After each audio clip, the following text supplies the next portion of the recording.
반갑습니다. 인문학 카운슬러 권영민입니다. 4차 산업혁명 시대에는 인문학이 경쟁력입니다. 반고흐에게 배우는 인생공부 8강. 관계, 자연에게 배우다를 시작합니다. 반고흐의 스펙은 사실 별 볼일 없었습니다. 학교 중퇴했으며 하는 일마다 중도 포기했으며 많은 그림을 그렸지만 팔리지 않았습니다. 그는 경제적으로 힘들 때마다 부모와 가족들에게 손을 벌리곤 했습니다. 힘들었던 상황을 벗어나고 싶어 네덜란드를 떠나 성공한 파리에 입성합니다. 그러나 결국 그는 술에 찌들고 병든 몸만 남았습니다. 그러나 그는 화가의 삶은 포기하지 않았습니다. 오히려 그는 울타리에 갇혀있는 가축의 삶보다는 새로운 도전의 삶을 선택합니다. 우리가 한 일은 남을 거고 그렇게 한 사람들은 쉽게 후회하지도 않을 거야. 적극적인 사람이 더 훌륭한 사람이지. 나는 게으르게 앉아서 아무것도 하지 않는 것보다 차라리 실패하는 쪽이 좋아. 1885년 테오에게 보낸 편지에서 마음의 평화와 새로운 도전을 위해 찾은 곳이 프로방스 지방 아르리였습니다. 아르는 반고흐에게 특별한 지역입니다.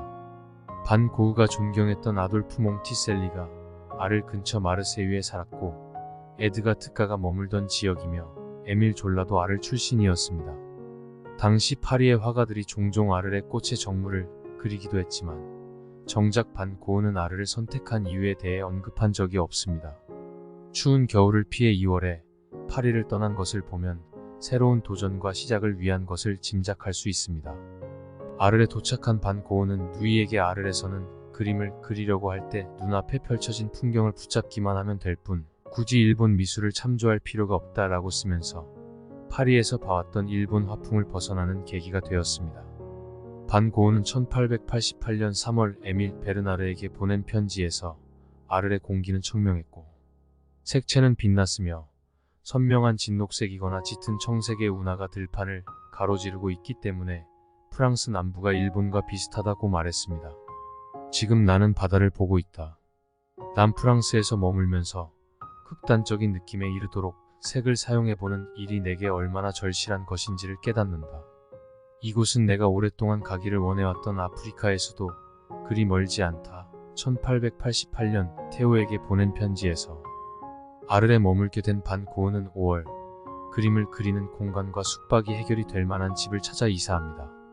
아르 지역의 철도 건설을 위한 사무실로 사용하던 공간인데 우리에게 익숙한 노란 집입니다. 외부는 노란색, 내부는 흰색으로 칠해진 햇빛이 잘 드는 집을 월세 15프랑에 빌렸다. 노란 집으로 이사를 하기 전에 건물 전체 페인트 칠을 하는 동안 그는 아르에서 멀지 않은 휴양지인 생트마리로 짧은 여행과 쉼을 위해 떠납니다.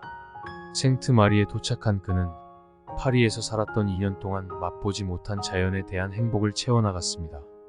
운하를 걷고 다리를 건너면서 스케치와 그림을 남깁니다. 랑글루아 다리는 파리에서 경험한 일본 화풍을 자신만의 화풍으로 발전한 작품입니다. 차분한 분위기의 모티브, 넓게 펼쳐진 하늘, 특히 자유분방한 색채를 알려준 들라크루아의 방식을 극복하고 자신만의 화풍을 표현하기 시작합니다.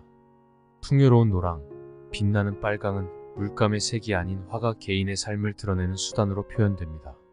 생트마리의 해안에서 일주일을 보냈다. 해변은 아주 평평한 모래밭인데 초록, 빨강, 파랑의 작은 배들이 있어 배들의 모습과 빛깔이 얼마나 예쁜지 꽃을 보는 것 같다. 그 배엔 단 한 사람만이 탈 수 있어서 먼 바다로 가지 못해.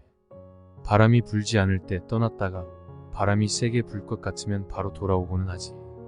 1888년 테오에게 보낸 편지에서 반고흐는 생트마리 해변을 걸으면서 자신의 삶을 돌아봅니다. 이제까지 실패의 연속의 삶을 살았지만 아직 실패자가 아니었으며 과거에는 흔들렸지만 지금 흔들리지 않으면 된다는 사실을 깨닫습니다. 그는 목적지를 향해 나아감을 멈추지 않았습니다. 반고흐는 바닷가에서 그물질을 하는 뱃사람을 그림에 담습니다. 뱃사람은 거친 파도가 인다고 하루를 포기하지 않습니다. 오히려 뱃사람은 자신을 위해, 가족을 위해 거친 파도를 마다하지 않음을 발견하게 됩니다. 뱃사람들이 무거운 짐을 움직이거나 탓을 올릴 때 최대한의 힘을 내려고 함께 노래하고 서로 격려하며 움직임을 맞춘다. 이것이 예술가들에게 부족한 점이야. 1888년 태호에게 보낸 편지에서 이번 강의는 여기까지입니다. 본 강의는 강의 현장에서 체험한 많은 경험을 바탕으로 많은 분들과 나누고 공유한 내용을 중심으로 구성했습니다. 이번 영상이 도움이 되셨다면 구독과 좋아요를 눌러주세요.